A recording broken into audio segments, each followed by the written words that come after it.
கரூர் வேலுச்சாமிபுரத்தில் கடந்த 27/9/2025 அன்று தமிழக வெற்றி கழக கட்சியினுடைய தலைவர் அவருடைய அரசியல் நிகழ்ச்சி நடைபெற்றது. அந்த கட்சியின் கரூர் மேற்கு மாவட்ட செயலாளர் இதற்கான அனுமதியை கோரி பல்வேறு இடங்களில் அவர் அனுமதி கோரிய இடங்களில் போக்குவரத்து நெரிசல் இருக்கும் என்பதாலும் பொதுமக்களுக்கு என்பதாலும் பாதுகாப்பு காரணங்களாலும் அனுமதி வழங்கவில்லை. 25/9/2025 காலை லைட் ஹவுஸ் கார்னர் அல்லது உழவர் சந்தை பகுதியில் கூட்டம் நடத்த அனுமதி கோரிய மனுவுக்கும் கூட்ட அளவு மதிப்பீடு மற்றும் காரணங்களால் அனுமதி வழங்க இயலவில்லை. 29/9/2025 அன்று அக்கட்சியின் கரூர் மேற்கு மாவட்ட செயலாளர் வேலுச்சாமிபுரத்தில் 27/9/2025 அன்று மக்கள் சந்திப்பு நிகழ்ச்சி நடத்த அனுமதி கோரினார். அவர் கொடுத்த மனு ஏற்கப்பட்டு 11 நிபந்தனைகளுடன் அனுமதி வழங்கப்பட்டது.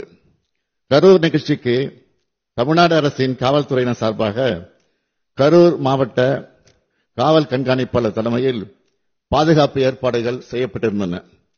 3 கூடுதல் காவல் கண்காணிப்பாளர்கள், 5 காவல் துணை கண்காணிப்பாளர்கள், 18 ஆய்வாளர்கள், 75 உதவி ஆய்வாளர்கள், ஆயுதப்படை காவலர்கள் உள்ளிட்ட 515 காவலர்கள் கரூர் மாவட்டத்திலிருந்து பாதுகாப்பு பணியில் ஈடுபடுத்தப்பட்டு இருந்தனர். இது மட்டுமின்றி வெளி மாவட்டங்களிலிருந்து 1 காவல் துணை கண்காணிப்பாளர், 2 ஆய்வாளர்கள், 8 உதவி ஆய்வாளர்கள், 60 ஆயுதப்படை காவலர்கள், 20 அதிவிரைவு படை காவலர்கள் என 91 பேர் வரவழைக்கப்பட்டிருந்தனர். அன்றைய தினம் பாதுகாப்பு பணிக்காக அதிகாரிகள் மற்றும் காவலர்கள் என மொத்தம் 606 பேர் ஈடுபடுத்தப்பட்டிருந்தனர். காவல்துறையை பொறுத்தவரை வழக்கமாக அரசியல் பரப்புரை கூட்டங்களுக்கு வழங்கப்படும் பாதுகாப்பு காவலர் எண்ணிக்கையை விட அதிகமாகவே வழங்கப்பட்டிருந்தது. பொதுக்கூட்ட நிகழ்ச்சி ஏற்பாட்டாளர்களால் 10,000 பேர் வருவார்கள் என்று தெரிவிக்கப்பட்ட நிலையில் அதைவிட அதிகமாக கூட்டம் வரும் என்று எதிர்பார்த்து கூடுதல் பாதுகாப்பு ஏற்பாடுகள் செய்யப்பட்டன.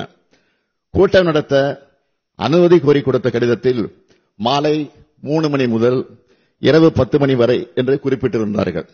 ஆனால் செய்தியாளர் சந்திப்பு மற்றும் சமூக ஊடகங்களில் மதியம் 12 மணிக்கு கட்சித் தலைவர் கரூர் வருவதாக அக்கட்சியின் பொதுச் செயலாளர் தெரிவித்திருந்தார். இதனால் கரூரில் காலை முதலே மக்கள் வர தொடங்கிவிட்டனர். 27/9/2025 அன்று அக்கட்சியின் தலைவர் சென்னையில் இருந்து காலை 8:40 மணிக்கு புறப்பட்டு 9:25 மணிக்கு திருச்சி வந்தடைந்தார்.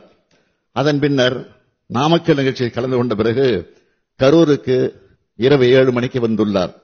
அதாவது அறிவிக்கப்பட்ட 12 மணி கடந்து 7 மணி நேரம் கழித்துதான் வந்தார். இந்த காலதாமதம் கூட்ட நெரிசலுக்கு முக்கிய காரணமாக அமைந்தது. இங்கே அனைத்து கட்சி சார்ந்தவர்களும் இருக்கிறீர்கள். உங்கள் அனைவருக்கும் தெரிந்த விஷயம்தான். கூட்ட ஏற்பாட்டாளர்கள் சில முக்கியமான ஏற்பாடுகளை செய்ய வேண்டும். அவை அன்றைய தினம் கரூரில் செய்யப்படவில்லை. காலை முதல் காத்திருந்த மக்களுக்கு போதிய குடிநீர் இல்லை. உணவு வழங்க எந்த விதமான ஏற்பாடுகளும் நிகழ்ச்சியை ஏற்பாடு செய்தவர்களால் செய்யப்படவில்லை.